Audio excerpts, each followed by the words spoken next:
Acordarse para olvidar. Acuérdate de lo que hizo Amalek contigo en el camino, cuando salías de Egipto, de cómo te salió al encuentro en el camino, y te desbarató la retaguardia de todos los débiles que iban detrás de ti, cuando tú estabas cansado y trabajado, y no tuvo ningún temor de Dios. Por tanto, cuando Jehová tu Dios te dé descanso de todos tus enemigos alrededor, en la tierra que Jehová tu Dios te da por heredad para que la poseas, borrarás la memoria de Amalek de debajo del cielo, no lo olvides. Deuteronomio 25 del 17 al 19. Reflexión. ¿Cómo olvidar algo si no se recuerda del por qué ha de olvidarse? ¿Por qué recordar lo que se puede olvidar, si esto ha de recordarse para ser olvidado? Para que una herida sane correctamente ha de saberse cómo ha sido hecha, ya que, dependiendo del elemento con que se ha ocasionado, será necesario un tratamiento específico u otro en su proceso de curación.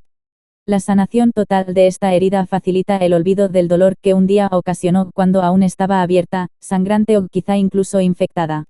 Habitual es que quede una cicatriz visible, cuando la herida ha sido externa, pero las internas también se suelen hacer notar de tanto en cuando, pareciendo estar en un intento de hacer reflotar el dolor que hubo, a base de ligeros pinchazos. Lo bueno de la experiencia es que, aun habiendo puesto su dolor en el olvido, nuestro cuerpo recuerda la situación a modo de enseñanza, para no volver a tener que experimentarla más. Lo más normal en una persona que ha sobrevivido a un naufragio más o menos importante, es que no quiera volverse a acercar jamás a una orilla en la playa, y mucho menos, posar un pie en un barco. Vemos que curiosamente, lo que indica la sociedad actual, es contrario a la reacción natural, intentando que el traumatizado olvide su experiencia, y vuelva a retomar la normalidad anterior a lo sucedido. La pregunta es: ¿cómo aprender de la experiencia si ésta se oculta entre terapias y juegos al despiste, en búsqueda de la memoria positiva? Sea como fuere, Dios les hacía recordar a los amalecitas para borrar su memoria. Aplicación. Aquí otro tipo de recordatorio sobre algo que hay que tener presente para no volverlo a vivir jamás, y para ello nos sirve esta nota. Recuérdales que se sujeten a los gobernantes y autoridades, que obedezcan, que estén dispuestos a toda buena obra, que a nadie difamen, que no sean pendencieros, sino amables, mostrando toda mansedumbre para con todos los hombres, porque nosotros también éramos en otro tiempo insensatos, rebeldes, extraviados, esclavos de concupiscencias y deleites diversos, viviendo en malicia y envidia, aborrecibles, y aborreciéndonos unos a otros. Tito 3 del 1 al 3.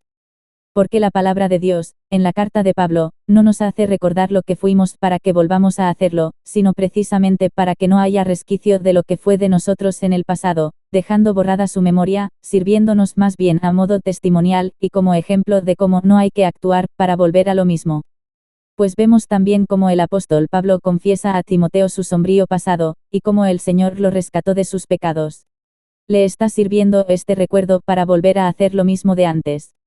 No, sino que recordándolo, borra de su memoria esa pasada manera de vivir, no volviendo a practicarla jamás.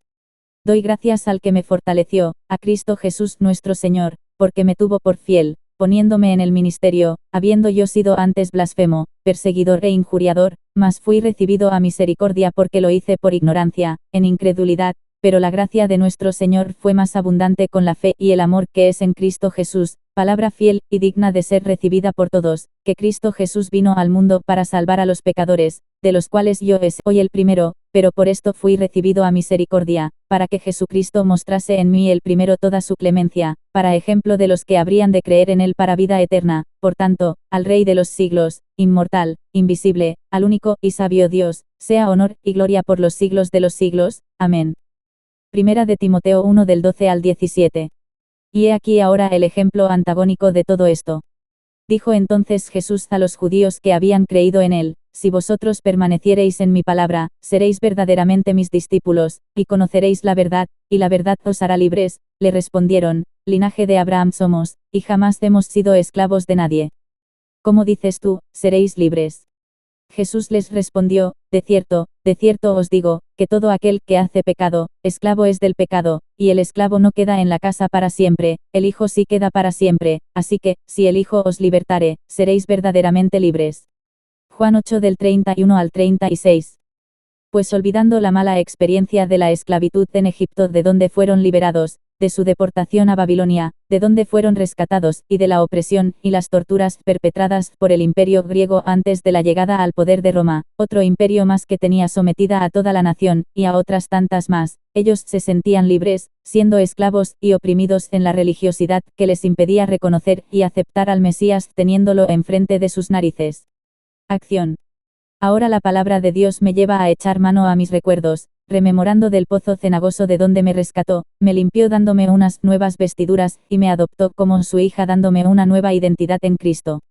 Y no solamente eso, sino que recordando mis primeros pasos en el amparo de Dios y cuando me tocó ir aprendiendo a caminar en el Señor, reconozco como el exceso de confianza en mí misma, y no asiéndome de la palabra de Dios y de una estrecha comunión con Él. Tropecé y caí muy aparatosamente en rebeldía, caída de la que el Padre me sacó con su cayado, y suavizando con aceite mis heridas, me fortaleció, y me ha llevado a recordar, para borrar del todo la memoria de mis vergüenzas.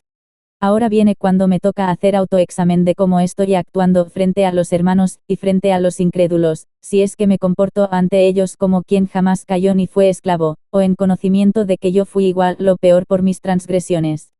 Mi mirada hacia los demás es juiciosa o compasiva. Según mi respuesta sabré si aún me toca rememorar más, para poner en el olvido.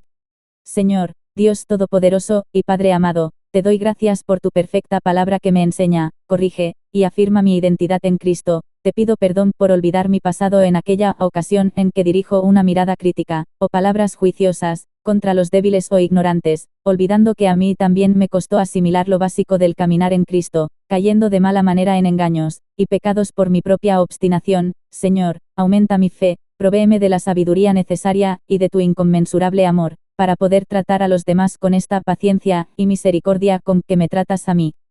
Todos los días, que desaparezca por completo el orgullo religioso de mi corazón, y se inunde de humildad en recuerdo de donde fui rescatada para no volver a echar, jamás, un paso atrás, en el nombre de tu precioso Hijo, y mi Señor Jesucristo, te lo pido, amén.